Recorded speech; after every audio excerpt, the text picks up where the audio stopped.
Seems nobody wants to hire a real private dick anymore. A professional like me. A guy who does the detective work nobody else wants to do. A guy who wears hats and walks around in a black and white world. I began contemplating a more profitable line of work, like politics. We are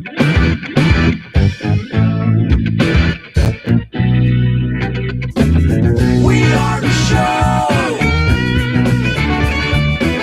you want to know. It's time to talk to you.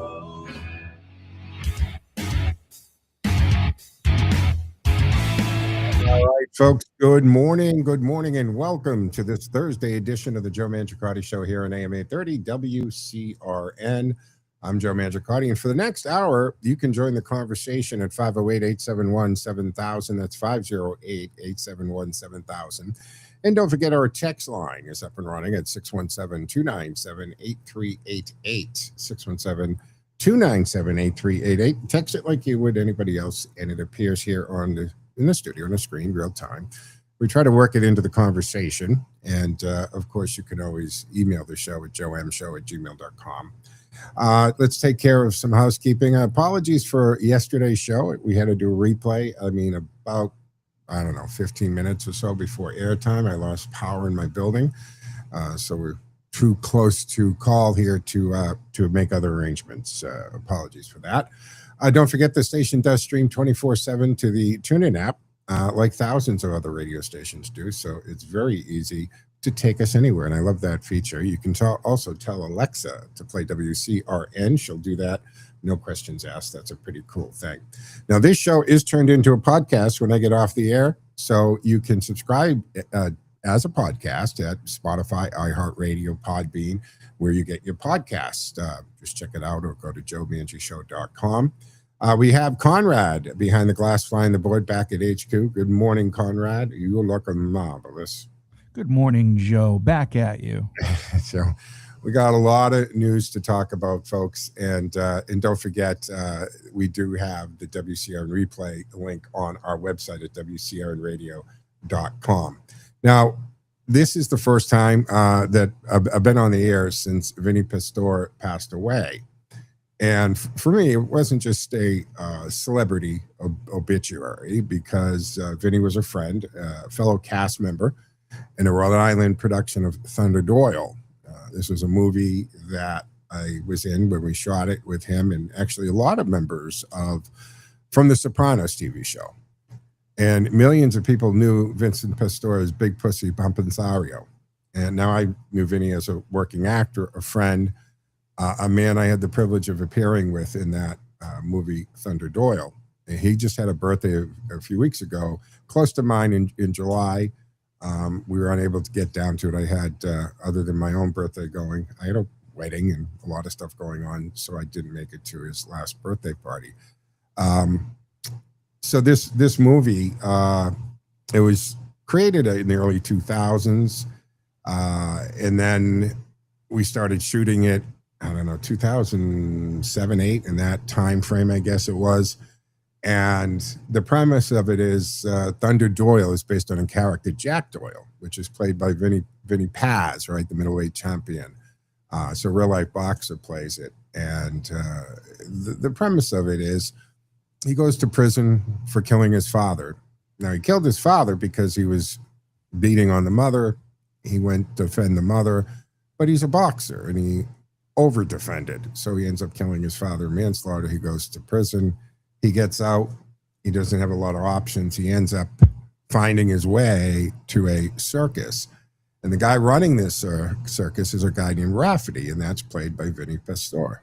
And Vinny is, let's say, ethically challenged guy. And so they're using his boxing skills to put on shows and so forth. And he befriends a little person in the circus. And I got to tell you, so I get the call from the producer to come down to do a reading for character for the director, Eugene. And I'm told it's a boxing movie. So, of course, I show up. I find the address in Rhode Island, in Providence. And they rented some vacant space above the stores in the downtown strip. So I go up the top of the stairs, and there's this hallway just filled with like 18 to 22, 23-year-old guys, all shadow boxing because they're trying to get parts in this movie. And I've been asked to go read for Sam, a guy who owns a pizza joint on Federal Hill, who may or may not be connected to organized crime. And so I go down there and I decide, okay, the character, middle-aged, heavy-set pizza owner, Federal Hill. So I put on Cabrera shirt and I put a pack of cigars in my pocket and so forth. And I look like Tony Soprano in essence. And the director loved all that. And during my audition, he actually rewrote a few things. Like my character, Sam, went from smoking cigarettes to cigars. And he liked the audition. So it ended up being actually a bigger role with more speaking parts and scenes because Jack Doyle's mother worked for me at this pizza joint. So the conversation gets, and that's another long story, but it's pretty funny how that went. But they gave me the contract on the spot right there. And the thing about something like that there was no callback or anything. But Conrad, they give you this contract and it says that they own the character, the likeness, the sound, the voice, everything you do with that character they own in perpetuity. So in any other media forms ever to be created, right? So you sign everything away that you don't have any claim on this character, no matter how much you make the character your own or how well you do with it. They own it on everything that we know, every kind of medium that we know today. But if we ever invent something like 3D imaging or something, they still own the character. You can never. Can you say no royalties, Joe? And I didn't care. Yeah, well, that was it. They actually, I had to join whatever the union is and stuff because the role became bigger than they originally written. And they says, oh, the pay or whatever. And I didn't care about the pay. This was going to be a fun experience, right? So I got the part right there in the scene. I had to sign my life away. It was like making the deal with the devil and all that. But because of that, and Rafferty, so Vincent Pastore plays Rafferty, and during this audition, Conrad, I told you that we had a little person in the movie, right? And Jack Doyle's character, Vinny Paz, and this little person kind of team up in the movie. But there's a scene where they're doing a little person toss. I know we used to call it, right, midget tossing. So as part of the audition, I got to toss the little person. Not that I wanted to, but it was all part of the movie for the better of the good. And it was a little more fun than you might have thought it would be. It was kind of fun. So that's part of it in the movie. We're talking about a traveling circus, folks. So midget tossing's in the movie. And so it was really good. But that led to all kinds of, going to out to eat and go to comedy clubs and going to the casino. And he loved the casino. But we also had David Preval, right, who played Jackie Prell's brother. He married Janet. Matter of fact, if you go to my Facebook account, and right here in the studio on this wall behind me, there are several pictures of Vinny and I. One of them, and this was before the gastro sleeve, Conrad. So Vinny and I are in a green room of a comedy club, and it looked like it must have been cranes that lifted us into this love seat. The two of us jammed into this thing. And we would go to great restaurants, and this is when I found out that there are hidden VIP rooms in these casinos. You wouldn't even know they're there. You just walk up to the wall, and it looks like a security guard's just standing arbitrarily somewhere. No, there was a secret wall. You push the door open, and you go into these VIP type of bars hidden in these casinos where no money exchanges hands. Isn't it a metaphor for life, Joe? Pretty much. Yeah, I'd agree with that. So it's one of these situations. The first time I go into this hidden room with Vinny and Eugene, the director, and Henry, the producer, and I think the guy who played Furio was there, and who else? There was a couple other Soprano people, but nothing. There's no chain. Everything was free in there, right? You could order food and whatever.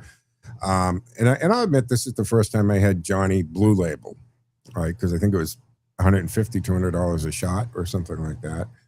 And so I had really great experiences in that time as a friend. And he'd always call Henry and I, when he was up here to go to the casinos and so forth. And he just loved the casinos. And he was a very generous man, right? I mean, I remember one time we all went out to dinner. And there's a steakhouse, I think it's Foxwoods. Is it Foxwoods that has the two ex-football players? It's a very that's down in Twin River. Twin River. That was it. Twin River. Right. You know the one I'm talking about. Yes, I was there about a year ago. It's Steve and someone. They're former Patriots, Joe. Former Patriot players. Yeah. So we were at that one, and I'm sitting there across. Miss Massachusetts is across from me.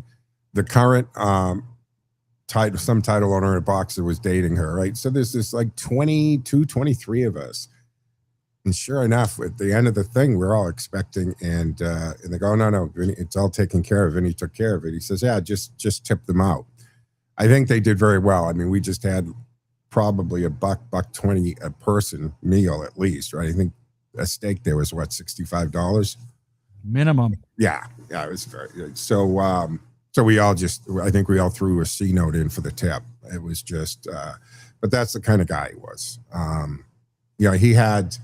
He had his demons, he had his issues in life and so forth. And he didn't come to acting like he wasn't 20 years old when he went into this. I mean, he had a whole life going on, and he kind of reinvented himself with this caricature actor in his 40s. So, it was a very late start in that. He began, he was an Italian-American family in the Bronx, and he stayed there. He listed in the Navy. He was in the Navy during the Vietnam era. He went to Pace University. He was a good guy. I mean, but it's funny because the producer, who happens to be a very, very old friend of mine, he was at my wedding a couple of weeks ago. We were talking about the fact that Big Pussy, the character, Vinny Pastore's character, was only in the first season of The Sopranos, Conrad. They whacked him before the end of the season, right, on the boat. Yeah, didn't know that. Yeah, because he is such. I mean, after Tony Soprano, he's probably one of the most memorable characters, and maybe the name has a lot to do with it. But that's all he was in it for. He was just in it for several. I mean, I don't even think he finished the season. I don't think they whacked him at the finale. So he was dead before the end of the first season. Yet everybody associates Vinny with the Sopranos, and when you think of Sopranos, you think of Soprano, Big Pussy, and then the other characters. So he made quite an impact, I think, on in that movie. But that wasn't, that was just one thing he did. And he kind of played in a lot of these things. I think he played himself in a lot of ways, right? He was always kind of that mafia Jason or mafia guy that he played. He had other movies, quite a few. I mean, he did a lot of work. This is the type of thing you don't realize how much stuff he was in until he's gone, and you look at his obituary and stuff like that. But the point is, Vinny, he was a friend. He passed. I regret not making it down to his birthday. It was in New Jersey. He let us know that, but neither Henry nor I could go down this year. But Joe, he was also in. It looks like he was in Goodfellas, yep. Carlito's Way, yep. Shark Tale, Mickey Blue Eyes, and also on TV on Law and Order. Quite a career. Yeah, he did a few things. I think he might have even been Law and Order twice. He was on The Practice, Bull, General Hospital, Hawaii Five-0, the reboot,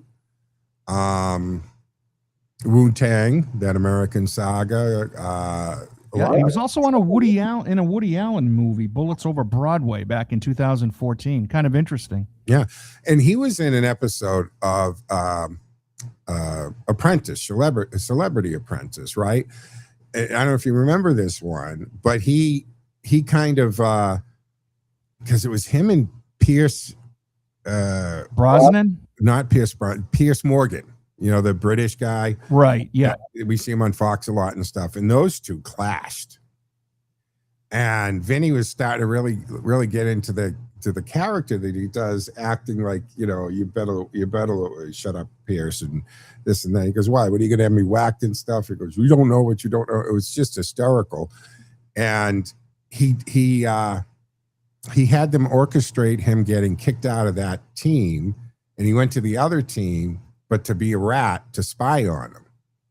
It was an interesting thing. I don't know if you ever saw that episode, but if you can go back and look at the Celebrity Apprentice that Vinny was in with Pierce Morgan, and I'm trying to remember the other characters in it. But what was funny, when they go in the boardroom, and Ivanka was in the boardroom with her father and the older guy that was president or CEO of it or something. And Ivanka had no trouble with them spying or pulling this trick. But she said, if you're going to do something like that, you can't get caught, though. I thought she had no problem with them doing that. Just, you're an idiot for getting caught. It always struck me as funny. But anyway, I just wanted to take a moment, again, on my Facebook page. There's several pictures. They're on the wall in my office here too, of different things. And David Preval, I have a picture here where first time I met him, we were in this big room reading. You do a reading, and everybody just shows up, and you sit around this big table, and you read. You read your parts and so forth. And I walked in, and David Preval is not a very tall guy. And he walks up to me, and someone introduces us, and he's looking up at me, and he's saying, Jesus, you're a big guy. So I have this picture of him like pretending he's gonna give me one of the chops or something. But he was a hell of an actor, David Preval. I know we're not talking about him today, but he was a very good actor, I think.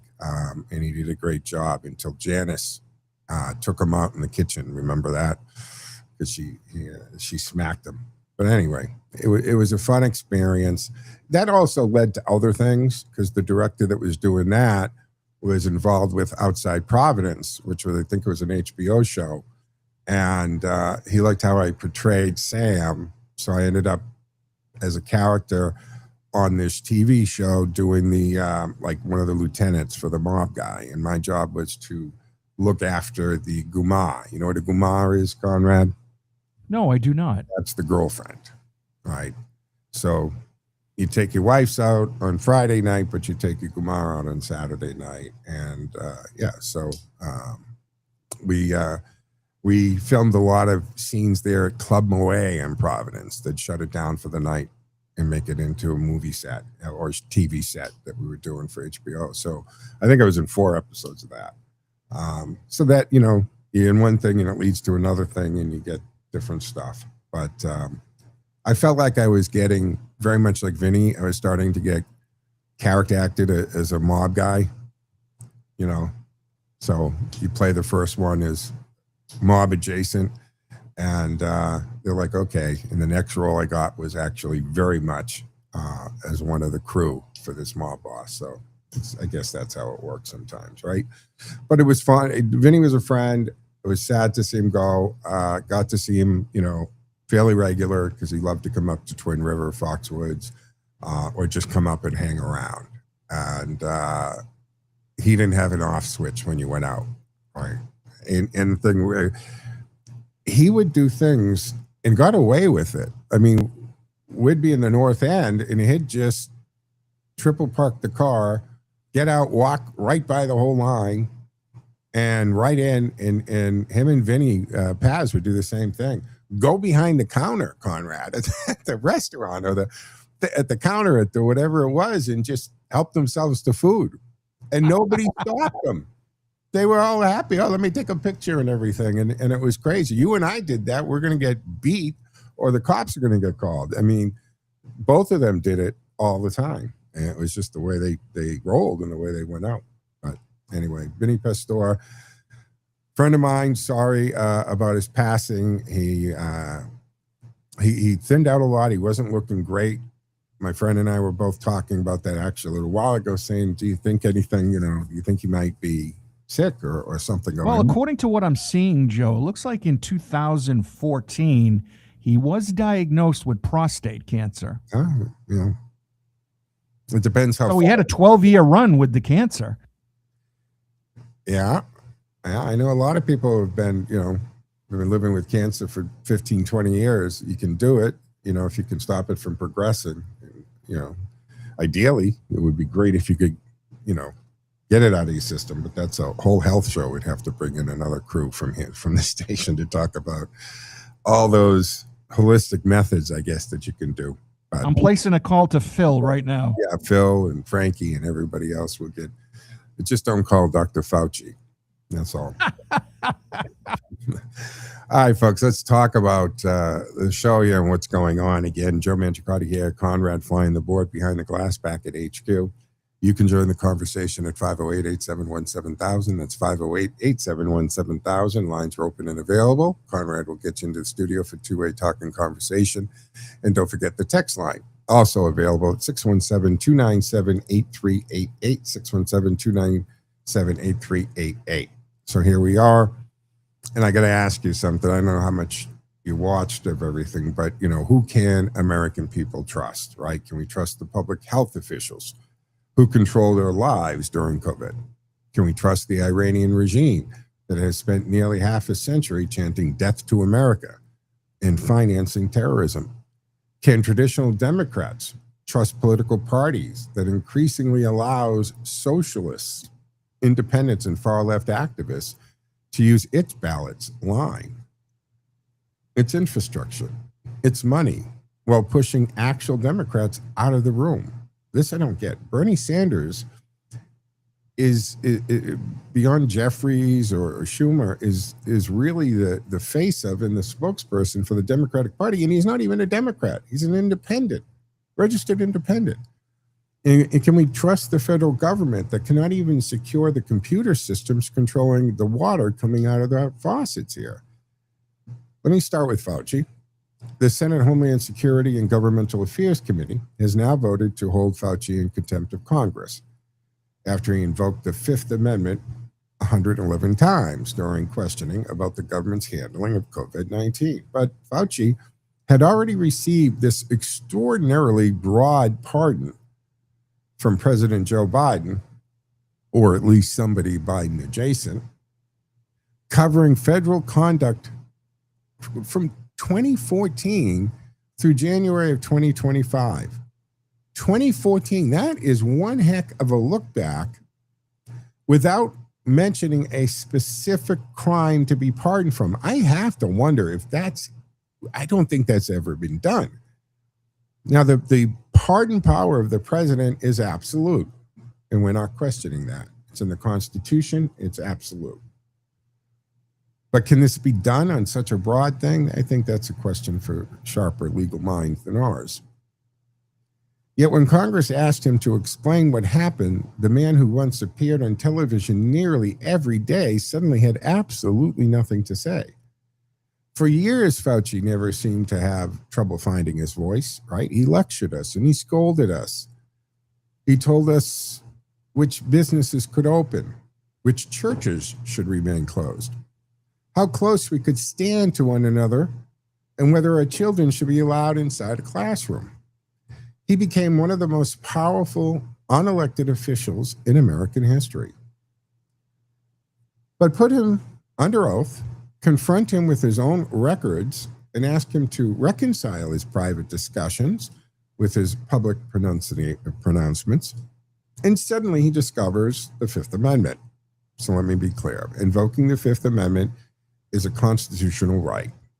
It is not by itself proof of guilt, but it is also not an answer.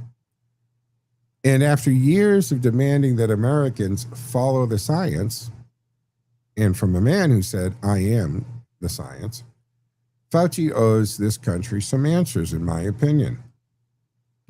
His recently released journals demonstrate that.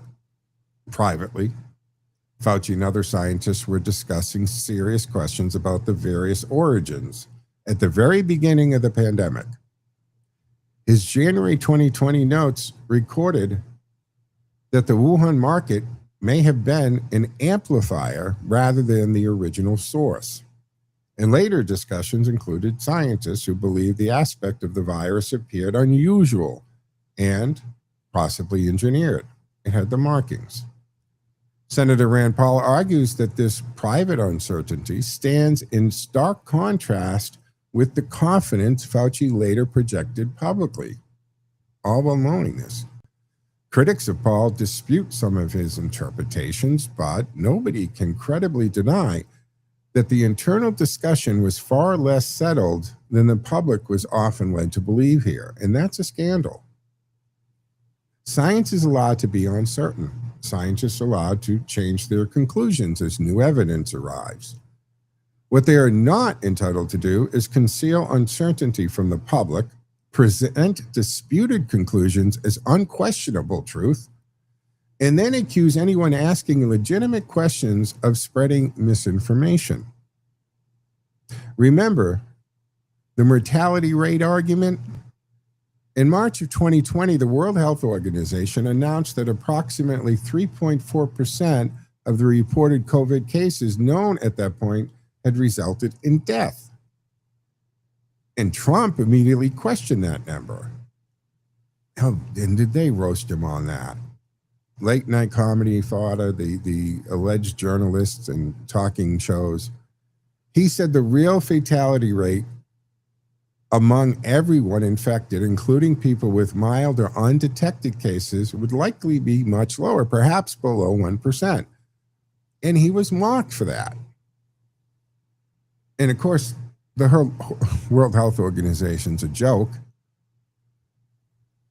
Remember, I mean, Trump cut the funding. We America, we're giving them about a $450 million endowment every year. China was giving them about a 55 million, and they were running the damn thing.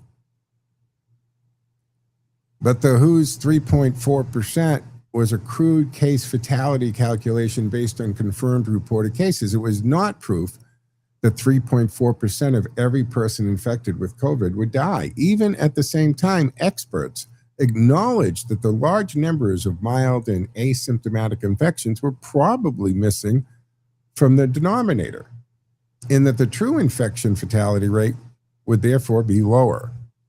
And the exact rate verified by age, health, location, treatment availability, and the stage of the pandemic, but Trump's basic denominator argument was legitimate. And he was right. Again, on this, Trump was saying you cannot calculate the real risk if you are counting nearly all the deaths, but only a fraction of the infections. But we have to take our break, folks. We'll continue with this on the other side. I'm kind of got away from you there. All right, take a back on the other side, folks. WCRN. Time now for the forecast from the Boston Independence Group Weather Center. Call Jerry Doherty today at 877-772-1776. Retirement is within reach. I'm meteorologist Vicki Graff, and here's your latest Boston 25 weather on Radio 830 WCRN. After another warm and humid day, we're going to see another hot one out there for Friday. Heat advisories posted through 8 o'clock Friday evening, and that's to account for temperatures in the low 90s, but feeling like we're in the upper 90s. There will be some scattered downpours and storms that will be tracking Friday afternoon, and we'll see more of the same on Saturday. We'll get some relief from the humidity by Sunday. I'm Vicki Graff, and you can hear Boston 25 live for the morning drive weekdays on M830 WCRN.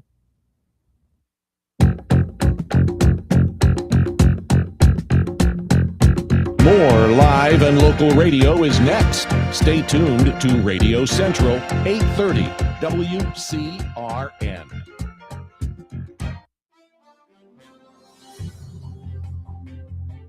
Learn how you can make your retirement exactly what you want it to be. Join attorney Jeff Monfett for Retirement Security every Monday and Friday afternoon at 2. Set the stage for a worry-free retirement with Retirement Security right here on Full Service Radio, AM 830 WCRN. There's a threat targeting America: Lyme disease. Spread by tiny ticks, this dangerous disease can cause life-changing health problems and is now more widespread than West Nile, tuberculosis, and HIV/AIDS combined. So it's time for us to target Lyme disease. That means checking for ticks when you've been outside and seeing a doctor if you experience the warning signs. which can include joint pain and flu-like symptoms. Learn how you can target Lyme disease at targetlyme.org. Brought to you by the Stephen and Alexandra Cohen Foundation and this station.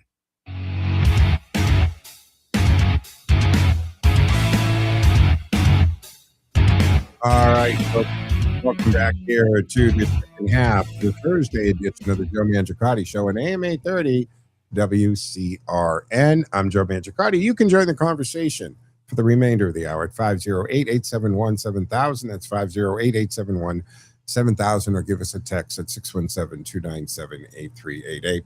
Coming into the break, talking in my monologue about the Fauci, well, the whole pandemic, but the Fauci appearance here in what just happened this morning before coming on, that they voted for the contempt. Now they go to the DOJ, and does anything happen? It seems the only time something happens is during the Obama years or the Biden years, when it was politically motivated instead of on the merit of whether or not they committed perjury.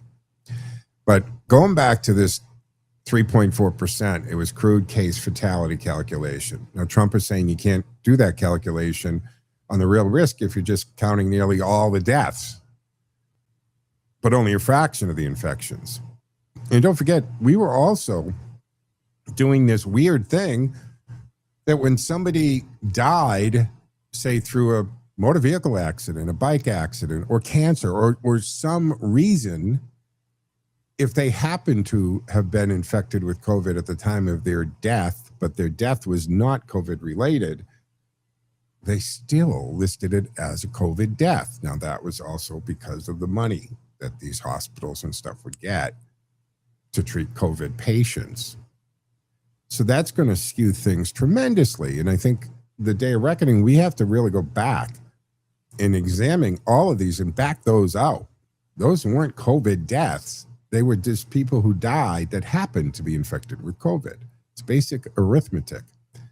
Yet instead of engaging that argument, honestly, much of the public health establishment and its media allies treated any challenge of the official narrative back then as dangerous.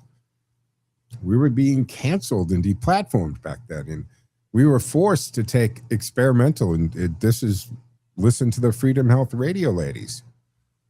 I mean, what was going on caused both of those hosts of that show to go from Democratic Party to kind of red-pilled and questioning what was going on.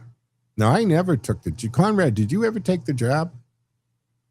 I did not. Oh, yes. Oh, the jab. Yes. Oh, absolutely. I think I had 2, if I'm not mistaken. Okay. And because you thought it was going to be good for you, or you needed to, for some reason, at work or something? It was much simpler than that, Joe. My wife demanded it. Oh, there you go. Never mind. Say no more. I got it. I didn't take it. I didn't take any of them, mainly because I didn't believe everything that was being said, and I did not want to take something that had the word experimental in it, which, according to the Geneva Convention, you're not supposed to be forced to take anything experimental. I didn't take it, but there were people who were in positions, nurses and doctors, and even people at Fox, Tyrus, the guy who works at, on Gutfeld and stuff. He couldn't work at Fox for 10 months because he wouldn't take it. So people lost income, jobs, businesses were shut. It was a bad time, and we should be. And in this case with Fauci, Conrad, I'd say give him.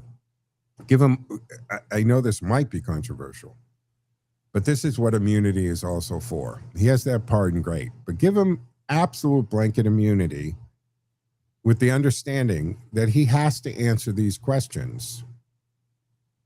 And I don't care how bad they make him look, how embarrassing they are, how much of a doofus he comes off, because the things that happened, we can't let happen again. And I'm not talking about the pandemic. We're going to have another pandemic at some point. It's just, and look at now the planet, this virus, this COVID-19 that was clearly created in a lab, probably due to gain of function, is now on the planet. It's with us for the rest of eternity.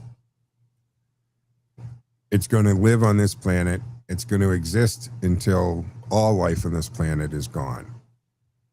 So something is going to happen again. Now, I don't know if it will be 100 years again, right? There's about a decade between the Spanish flu and this one. But it's going to happen again. But what we have to look at and have to make sure is that we don't let the government do what it did. What happened to us with the United States of America? And we gave up our rights, our civil rights, our freedoms, our privacy so quickly and easily. It's scary.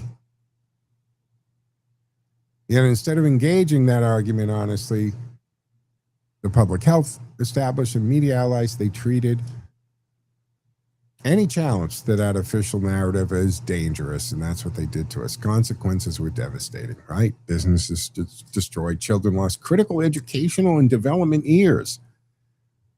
Right? Kids in their development years, they didn't see faces for 2 years, which are very critical to the development of a child. Young people lost junior, senior year, proms and graduations. Families were separated from their dying relatives. Churches were closed. While political demonstrations, they were excused. This is 2020. People were harassed or arrested for parking in their own car in the parking lot of a church while they received the sermon over a loudspeaker, yet thousands were able to protest in these mostly peaceful protests. And somehow, the virus paid no attention if you were a protester? They were allowed to take place for the bigger agenda, the bigger political greater good. That was disgusting. And people lost jobs over medical decisions. Americans were taught not to debate their government, but to obey it. Now the official who became the face of those policies won't answer Congress. The American people deserve the complete record. The journals, the emails, the cell phone records, the funding decisions, and every communication concerning EcoHealth Alliance, gain-of-function research, and the Wuhan Institute of Virology. Not vengeance, not a show trial, accountability, guys. That's what has to happen. And he's got to own up. We have the journals. And again, I mentioned this last week or I forget the last show, maybe the 2 shows ago. Those journals, and it's not like a situation where where the government obtained those in violation of our rights or his rights, or it wasn't like Biden's daughter's diary she left behind, and that's how he found out he showered with his granddaughter and stuff. He wrote this stuff. He recorded conversations. He recorded his thoughts and memos and wrote on government computers. Therefore, they were on government servers, and they were the property of the United States government. And it took 8 months over dozens of servers to piece all this together. And so you have no expectation of privacy. Not that you should be expecting privacy when you're writing on your own computer in your own home. If that thing's connected to the internet, you better understand. Government and others have access to it. But put that aside. We need him to tell us, because he became whatever that weird thing was that he became. Julia Roberts getting giddy over it. Barbara Streisand calling him to tell her about her medical issues. I didn't think, she probably didn't think that was going to end up in a congressional hearing either. But that was kind of a weird thing because it wasn't her patient, but it still violated ethics, medical ethics on so many levels. We need him to confess up and explain everything, because we can't do this. And on this show, in other shows at this station, when all that was going down 5 and 6 years ago, we were saying this. Why is this guy who hasn't been in a hospital or a clinic or even in an exam room as a doctor with a patient for his entire career. He never, ever at any time in his career actually was a practicing physician. That meaning he had patients, yet the doctors who were in the hospitals and the emergency rooms and had patients and were treating them originally, remember ivermectin, and they shut that down because that was being used for 6 decades already. What they did to Joe Rogan and the horse pill and all that, it was so gross. In the next pandemic that comes, I hope we don't accept all of this as blindly and obedient as most of us did in this pandemic. Joe, isn't it indicative of a larger issue? That is, when we think about all these, like the NIH, the CDC, we've got all these independent agencies with no accountability. No one ever elected these people. And you know what? It looks like it finally came to a head, didn't it? With all these independent agencies. I got to tell you, Conrad, and this is something that you may or may not have picked up over the years. I've always had a problem.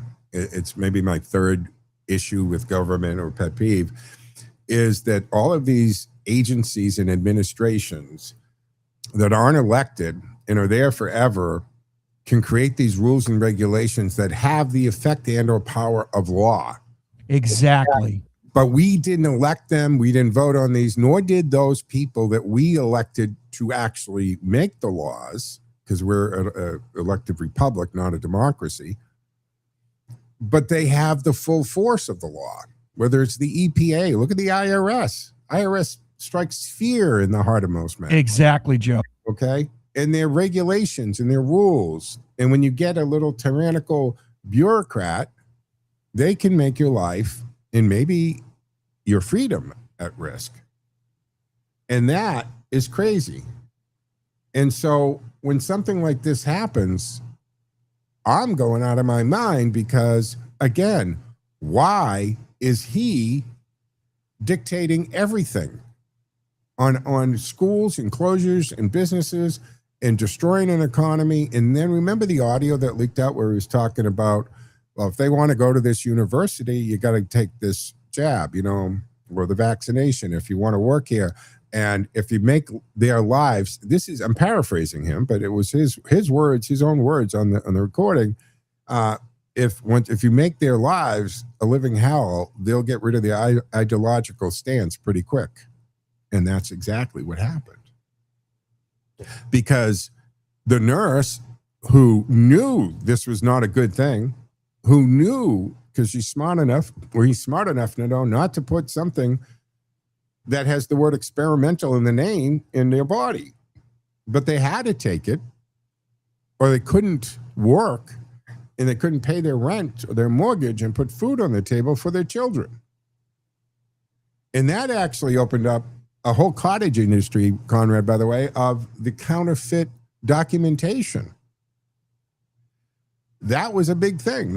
People were making a fortune selling vaccine cards as if you did go. So then you had people, but they were telling us at that time that if you get the vaccination, you can't get it and you can't spread it. And it was all false. And in the early days, because I remember and I just watched it again the other day, is Fauci's in again, early days of the pandemic, because he switched everything around. But in the early days, when somebody said, well, somebody's had COVID for, 14 days, he goes, they don't need a vaccine. They have the best vaccine. If you've already had it, your body's done exactly what a vaccine does. It's already created the white antibodies. They're the best vaccinated people around. And that's why this mRNA thing wasn't a vaccine. And they tried to change the definition of what a vaccine is. A true vaccine, like the polio vaccine, you're putting the dead cells of that strain in your body, purposefully, obviously, because then your body, in its incredible, fascinating, and marvelous way, detects this as a foreign object that could do harm. So it starts to create a little army of white blood cells to fight it.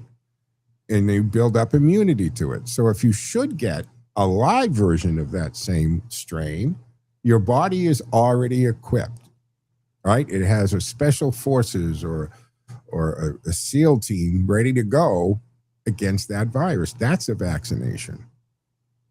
The stuff that we were doing actually worked on your DNA. There's a whole nother, now there are really incredible medical usefulness for this, for fighting certain cancers and so forth.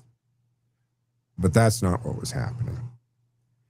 And in the early days, remember Fauci, Conrad, I'm sure you remember him saying, a mask is useless, right? Especially if it's not the N95 surgical mask. People were wearing these stupid masks that you wear, where your breath is coming out the side of it. And then they all have it down under their nose because it sucks to breathe in. I mean, the stupid stuff that we saw. And little arrows on the floor in the grocery, and this thing, and admitting that the 6 feet thing, which I questioned what had happened, why 6? Why not 5? Why not 8? What if I stand, 5 feet 10 inches? It was so arbitrary and made up. And while that was happening, Joe, Gavin Newsom was at the French Laundry. Absolutely. And remember, there was some camera footage that got out too, because when Fauci and others were going to go on camera, Schumer, all these people, they're all unmasked. And then someone would say, oh, we're going to go, we're about to start. Oh, put your mask on. They got to see us wearing our mask. And people who were taking, footage with their own phones and so forth, you'd see all these politicians all unmasked and then putting the mask on when they stepped in front of the podium, knowing the camera was going to be on them, not realizing they were on another camera. So not all, Joe. Governor DeSantis didn't. No, you had some like Governor DeSantis, who happens to be a smart man, read the research. And he said, we're not doing that. We're going to, according to this, we're going to do what's the common sense thing. We're going to protect our elderly and our people with pre-existing conditions that would make them more susceptible. And all of these, including AOC, right, in the blue states, lecturing us and killing third, fourth, fifth generation restaurants and businesses. They were going on vacation where, Conrad? To Florida. Yes, where? They were going to Florida where you didn't have to wear it. And remember, and you had California and Gavin Newsom state. Remember the surfer by himself out on the ocean? And they arrested him when he came in from surfing. Joe, I still see people by themselves in their cars with masks. Oh, my God. That's the best one. You're by yourself, all alone in your car, and you have a mask on. Now I still see people, usually they're the awfuls, right? Affluent white women wearing the mask on their wrist. Have you seen this? It's some kind of virtue signal or letting everybody know that they were one of those people. Why are you wearing a mask around your wrist? Is that for an emergency mask covering? You might have to. I don't get that, guys. But what happened in this past pandemic, what happened in 2020 in those years is a dark time in our, especially American history, but world history, sure. Joe, wouldn't it make sense at this point to have a bipartisan commission look at a post audit of, okay, what went well, what didn't go so well? I agree. But everything's so politicized. Well, this committee has Democrats and Republicans, and it's supposed to be that. But all the Democrats are not willing to accept the fact that this is what the deal is. They're still thanking him for his service and what he did, and he's so brave, and he's a hero. And they're trying to say this is just a trial to try to get him. No, it's a trial, a hearing to get to the truth. You can't get the man. He already has this pardon. And just like in a criminal court, right, you may be granted immunity against prosecution. Why do we do that? When we know you're a criminal and we know you did something bad, why does a DA or the attorney general even give you immunity? It's to find out what really happened. We're willing to let you walk on something, or you're part of this, so that we know the truth. And there might be a bigger fish to get, or a bigger conspiracy in this case to tackle. So I say at this point, do that. Give this guy, Fauci, that is, and he's going to have to answer for his evilness to a higher power than us or the United States government someday. But I say give him the immunity, and by doing that, you take the fifth off the table. You can't invoke the fifth because you have immunity. Not just the pardon, but immunity. And then get to it. Because, and we know, and we got to agree up front, we're not going to go after him for the gain of function. We're not going to go after him for all of the millions that he made, all of the lies and fraud and everything. Remember those 3 scientists when those emails way back, this is like 5 years ago, that they got leaked out, and they're talking to him via email. It started at about 11 o'clock at night. And then it was the Great Barrington Group. Yep. 1 a.m, they said, look, this is not natural. It can't make the leap from animal to human that fast. B, it has all the earmarks of a lab produced. This doesn't happen in nature. So it did not happen in nature. And he goes back to them at 2 a.m. They get a multi-million-dollar grant from the NIH. And then he goes on the podium the next morning to say, look, these 3 incredible scientists came to the conclusion, because they changed it, that it was a wet market thing and it happened naturally. Not saying he knew all 3 of them. They all worked with him at one point, and he just gave them a multi-million-dollar grant. Didn't let us know that was what was going on there. And he forced them into that, because it was take the grant and do this, or I'll destroy your academic career. I mean, he's gangster in this stuff, Conrad, when you get down to it. So I think we have to give him total immunity to get the truth out and to get to everyone else who pulled this stuff, because he was also, I mean, here's a guy that for 40 years, 50 years was taking patents that were developed by government money. How does that work? You're using the labs and the research, and you're paying everybody from taxpayer money, but you get the patent on the virus? You make millions off of this stuff? That's crazy. And there was a law from the, 1988? I'd have to go check this. That somehow, for some reason, they were able to get in. This was long before the pandemic, obviously. And maybe it had something to do with the HIV virus in the 80s that he was involved with. Which, by the way, he was saying back then that HIV could be transmitted just by touching somebody. So he really didn't understand what he was talking about then either. But give him the immunity, Conrad, to get the truth out and find out all of the bad actors, where we screwed up, because, they were not supposed to be doing gain of function. And he finagled the bagel by funneling that money to the Wuhan in China, thinking that he somehow skirted the spirit of that regulation. And it wasn't. What say you? 508-871-7000. I got to turn to Iran briefly before the end of the show here. And as of this morning, anyway, Iran says it's in the final stages of negotiating this arrangement with Oman concerning shipping through the Strait of Hormuz. Well, any agreement reportedly depends heavily on whether we relax or lift the blockade of Iranian ports, right? Traffic has increased somewhat, but it remains dramatically below normal vessels, or levels, I should say, and at least 2 Greek-controlled ships were struck in or near the strait during the past week here. And Trump says progress is being made, and I hope that's right. Yeah, I hope it is. But I don't trust Tehran at all. At all. The Iranian regime is not seeking peace because it suddenly discovered goodwill toward the United States. It is negotiating because American and allied pressure has created costs the regime can no longer comfortably absorb. And Iran wants relief. Iran wants the blockade lifted. Iran wants time to repair its missile stockpiles, rebuild its military infrastructure, and preserve the revolutionary government. That's not a surrender. That is an Iranian regime trying to survive. And they do this time and time again.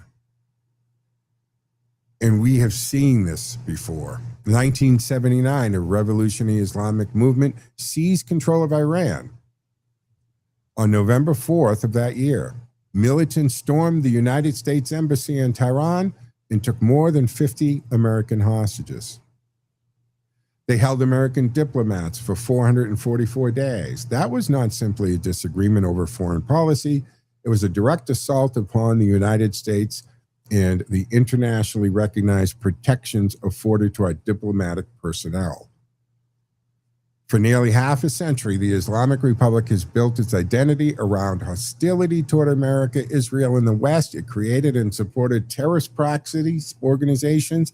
It armed Hezbollah. It supported the Houthis. It backed militias in Iraq and elsewhere. It used the Islamic Revolutionary Guard Corps to export violence and destabilize governments and threaten international shipping. This is why we must distinguish between the individual Muslims and political Islamism. This is not about attacking an American neighbor because of how he worships religious liberty as an American birthright. Political Islam is something different. It is an ideology that fuses religious authority, civil government, criminal law, and military power under the Iranian model. The clerical regime does not merely advise the government. The clerical regime is the government, and it uses religious claims to justify political repression, terrorism, and warfare, guys. We have seen versions of that model in revolutionary Iran, the Taliban, ISIS, Hezbollah, and other Islamic movements. They are not all identical, and it would be intellectually dishonest to pretend that every Muslim supports the millions of Muslims have themselves been victims of Islamic tyranny. But we have to wrap up. Unfortunately, we ran out of time. It went very quick, Conrad. So this is going to wrap up the Thursday edition of the Joe Mangiacotti Show on AM 830 WCRN Radio Central. Reminding folks, you can always follow me on social media platforms at Joe Mangi Show, M-A-N-G-I, Facebook, X, and of course, joemangishow.com. And this show today, right now, will be turned into a podcast. Subscribe wherever you get your podcasts. All right. Have a fantastic weekend, folks. We'll see you back here next week. Conrad, have a fantastic day. Joe out, folks.